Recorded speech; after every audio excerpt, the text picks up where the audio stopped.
ಅಂತ ಒಂದು ದಿನ ಈ ದಿಟ್ಟದೆಯ ಧೀಮಂತನನ್ನು ನೋಡಿ ಚಪ್ಪಾಳೆ ತಟ್ಟಿ ಕೇಕೆ ಯಾಕೆ ನಕ್ಕಳಲ್ಲ ಆ ಕುರುಡಿ ಬಹುಚಾಲಿ ಅಂಧೇ ತೊಟ್ಟನು ಪಣವನ್ನು ಪಾಂಡವರನ್ನು ಕಾಡಿಗಟ್ಟಬೇಕೆಂದಿದ್ದೆ, ಅದರಂತೆ ಕಾಡಿಗಟ್ಟಿಯೇ ಬಿಟ್ಟ.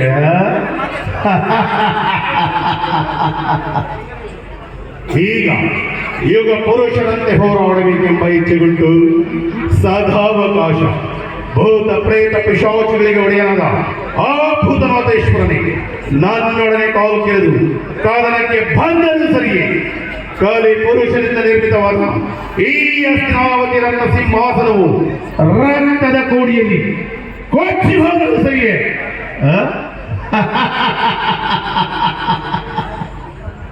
ಅಷ್ಟೈಶ್ವರ್ಯ ಸಂಪನ್ನ ಅತುಳ ಪರಾಕ್ರಮಿ ಚಲಧಂಕಮಲ್ಲ ಚಂದ್ರಕುಲ ಚಕ್ರೇಶ್ವರನಾದ ನಾನು ಮಸಣದ ಮಣ್ಣಲ್ಲಿ ಮಣ್ಣಾಗಿ ಹೋದ್ರು ಸರಿಯೇ. ಪಾಂಡವರಿಗೆ ನೆಲವನ್ನು ಕೊಡೆ, ಛಲವನ್ನು ಬಿಡೆ.